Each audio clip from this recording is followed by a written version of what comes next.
ये है अंटार्कटिका, जो सदियों से इंसान के पहुंच से दूर है और उनके लिए एक बहुत बड़ी मिस्ट्री रहा है। चाहे वो ब्लड वाटरफॉल्स हो, मिस्टीरियस एनिमल्स हो, या अंडरग्राउंड लेक्स हो, या बर्फ के नीचे दबे हुए शहर हो। अंटार्कटिका के बारे में ऐसी कई मिथ्स और मिस्ट्रीज हैं जिनका आज भी सुराग नहीं लगाया जा सकता। अंटार्कटिका दुनिया का वो अकेला कॉन्टिनेंट है जहाँ कोई इंसान नहीं रहता, क्योंकि यहाँ पर टेम्परेचर -90 डिग्री सेल्सियस तक चला जाता है। इसी के साथ साथ यहाँ पर 300 किलोमीटर पर आवर की स्पीड से बर्फ के तूफान भी आते हैं। इसी तरह अंटार्कटिका दुनिया का सबसे ड्राई कॉन्टिनेंट भी है। इतना ड्राई कि आपको शायद ये जानकर हैरत होगी कि इसे डेजर्ट भी कहा जाता है, क्योंकि यहाँ पर सिर्फ 51 मिलीमीटर बारिश होती है। इस सब के बावजूद पिछले कई 100 सालों से ये बहुत सी कंट्रीज अंटार्कटिका के कंट्रोल लेने की कोशिश कर रही है। अंटार्कटिका के ये मैप देखिए, इस हिस्से को फ्रांस क्लेम करता है, इस पार्ट को नॉर्वे क्लेम करता है, ऑस्ट्रेलिया इस सारी राइट साइड को क्लेम करता है। इसी तरह से ब्रिटेन, चिली, अर्जेंटीना और न्यूजीलैंड भी अंटार्कटिका के कुछ हिस्सों को क्लेम करता है। लेकिन आखिर इसकी वजह क्या है? बर्फ की सतह के नीचे आखिर ऐसा क्या है कि दुनिया की सुपर पावर्स इसका कंट्रोल लेना चाहती है? आज हम सॉल्व करने जा रहे हैं अंटार्कटिका की कुछ मिस्ट्रीज, और साथ ही में हम इसकी भी खोज लगाएंगे कि अंटार्कटिका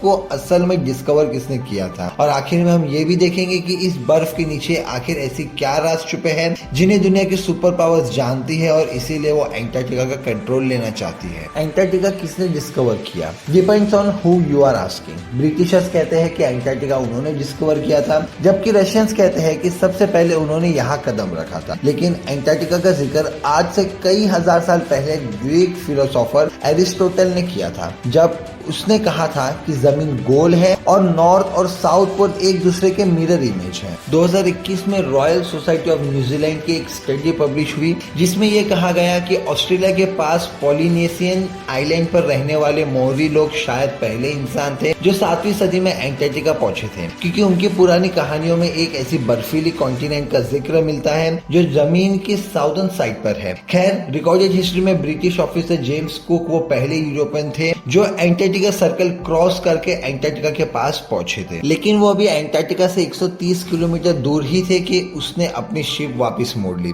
क्योंकि उसे अंटार्कटिका तो नजर नहीं आया, मगर पानी में तैरते हुए आइसबर्ग जरूर नजर आए। और समुद्र के तेवर ऐसे थे कि शिप को आगे लेकर जाना बहुत खतरनाक था। इसलिए जेम्स कुक ने कहा था कि इस सौदर्न कॉन्टिनेंट तक पहुंचना इतना खतरनाक है कि शायद ही कभी कोई इंसान यहाँ तक आए। कैप्टन कुक के बाद और भी बहुत से लोगों ने अंटार्कटिका डिस्कवर करने की कोशिश की, मगर वो कामयाब नहीं हो सके। फिर 19वीं सदी के आते ही इकोनॉमिक डोमिनेंस के लिए कंट्रीज के बीच में कंपटीशन शुरू हो गया। दुनिया अब एक न्यू वर्ल्ड रिकॉर्ड की तरफ बढ़ रही थी। रिसोर्सेज और नए ट्रेड रूट डिस्कवर हो रहे थे, इंडस्ट्री लग रही थी। हर कंट्री आने वाली नई सदी में सुपर पावर बनना चाहती थी और इसीलिए एक्सप्लोरेशन उरूज पर था। ऐसे में 1819 में रशियन एम्पायर ने रशियन एक्सप्लोरर फेबियन वॉन बेलिंग्स को एक ये टास्क दिया कि वो पूरी दुनिया के इर्द गिर्द चक्कर लगाए और नए कंट्रीज को, कॉन्टिनेंट्स को डिस्कवर करे। 1820 में फेबियन ने कैप्टन कुक की प्रेडिक्शन गलत साबित की और यहाँ साउदर्न ओशन में पहुंचकर अंटार्कटिका को बहुत करीब से देखा। क्योंकि उसने अंटार्कटिका पर कदम नहीं रखा था, मगर उसे मॉडर्न हिस्ट्री का वो पहला इंसान कहा जाता है जिसने अंटार्कटिका को देखा था। फिर 1900 से लेकर 1920 के बीच बहुत से एक्सप्लोरर्स ने अंटार्कटिका का रुख किया। British explorer Robert Falcon Scott ने 1911 में अपनी टीम के साथ अंटार्कटिका पर उतरा और तकरीबन 400 माइल्स तक आगे गया, मगर फिर खराब मौसम और भूख की वजह से उसे वापस पलटना पड़ा। लेकिन वापसी का ये सफर बहुत ही भयानक साबित हुआ। स्कॉट और उसकी टीम सख्त सर्दी और बर्फीली तूफान में फंस गए और इन सब की मौत हो गई। फिर वर्ल्ड वार 1 के बाद बहुत सी कंट्रीज ने यहाँ अपनी टीम्स भेजी और इस कॉन्टिनेंट को क्लेम करने की कोशिश की। 1939 में हिटलर के कहने पर जर्मन एयरफोर्स ने यहाँ नाजी फ्लैग्स भी गिराए ताकि इस एरिया को नाजी जर्मनी के कंट्रोल में दिखा सके। वर्ल्ड वॉर 2 के बाद बहुत सी कंट्रीज ने यहाँ अपने रिसर्च सेंटर सेटअप किए और यहाँ से फिर अंटार्कटिका के बारे में मिस्ट्रीज डिस्कवर होना शुरू हुई। सबसे पहली और बड़ी मिस्ट्री डिस्कवर ये हुई कि किसी जमाने में अंटार्कटिका पर बर्फ नहीं बल्कि घने जंगल थे। इंपीरियल कॉलेज ऑफ लंदन के साइंटिस्ट के मुताबिक उन्हें यहाँ फॉसिल्स वुड मिली, जिसे पता चलता है कि करीब 9 मिलियन ईयर्स पहले अंटार्कटिका एक गर्म कॉन्टिनेंट था जहाँ पर घने जंगल होते थे।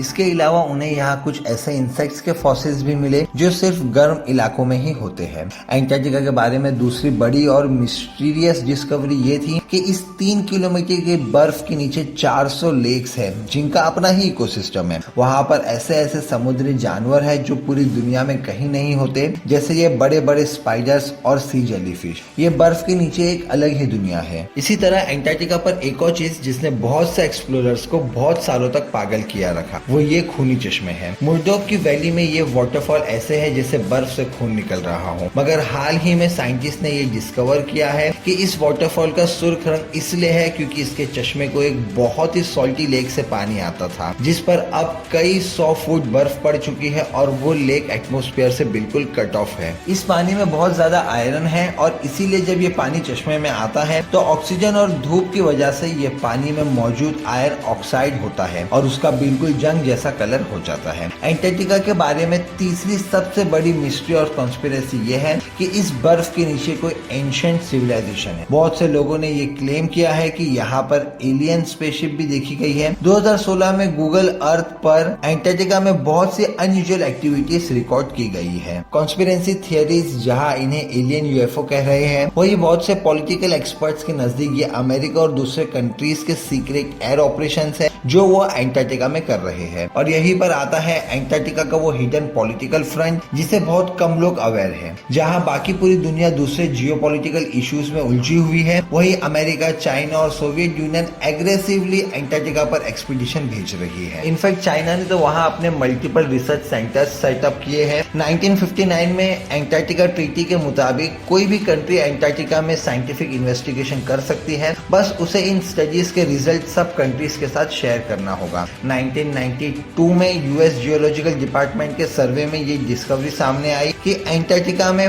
500 बिलियन बैरल नेचुरल गैस और ऑयल के रिजर्वर्स है। लेकिन चाइना और दूसरे कंट्रीज इस ऑयल और गैस के लिए एंटार्क्टिका में इंटरेस्टेड नहीं है, बल्कि हाल ही में एंटार्क्टिका में बहुत ही बड़ी क्वांटिटी में न्यूडियम, डोसियम, टर्बियम, साइसोडियम जैसे रेयर अर्थ मिनरल्स के रिसर्च डिस्कवर हुए हैं। ये वो मिनरल्स है जो सारे इलेक्ट्रॉनिक डिवाइसेस में यूज होते हैं और क्योंकि दुनिया का फोकस अब ऑयल और गैस से हटकर इलेक्ट्रॉनिक डिवाइसेस को पावर करने वाली एनर्जी रिसोर्सेज की तरफ जा रहा है, तो इन मिनरल्स की डिमांड ऑयल और गैस से भी कई गुना ज्यादा है। इलेक्ट्रिक कार्स और आयरन बैटरीज ही अब फ्यूचर है और फ्यूचर को कंट्रोल करने के लिए ही ये रेस में सुपर पावर्स को एंटार्क्टिका की बर्फ में भी तूफान में ले आई है। एंटार्क्टिका की लास्ट मिस्ट्रीज डिस्कवरी ये साउदर्न ओशन है। दुनिया के खतरनाक तरीन समुद्रों में से साउदर्न ओशन का नाम आता है। हमारी दुनिया का क्लाइमेट और वाटर सप्लाई ये साउदर्न ओशन ही कंट्रोल करता है, क्योंकि ये अटलांटिक और पैसिफिक ओशन के साथ ही मिलता है। ये ओशन दुनिया का सबसे ज्यादा ऑक्सीजन सप्लाई करता है और इसी वजह से यहाँ पर फिश का प्रोडक्शन दुनिया की फिशरी इंडस्ट्रीज में भी भारी है। ये अलग अलग ओशन करंट से भरा हुआ है जो पूरी दुनिया को एक दूसरे से कनेक्ट करता है। इसके समुद्री जीव दुनिया के खतरनाक और एंशिएंट अंडर वाटर सिविलाइजेशन का भी घर है। जैसे हमने देखा कि कितना कुछ है जो हमने एक्सप्लोर किया है और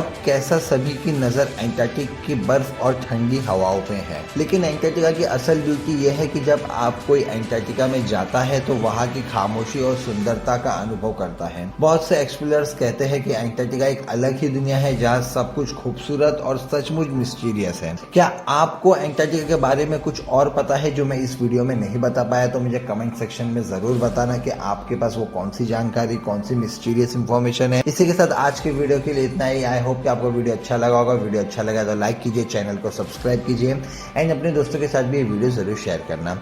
इसी के साथ मिलते हैं नेक्स्ट वीडियो में। Till then stay tuned with the channel. Take care, bye bye and thanks for watching.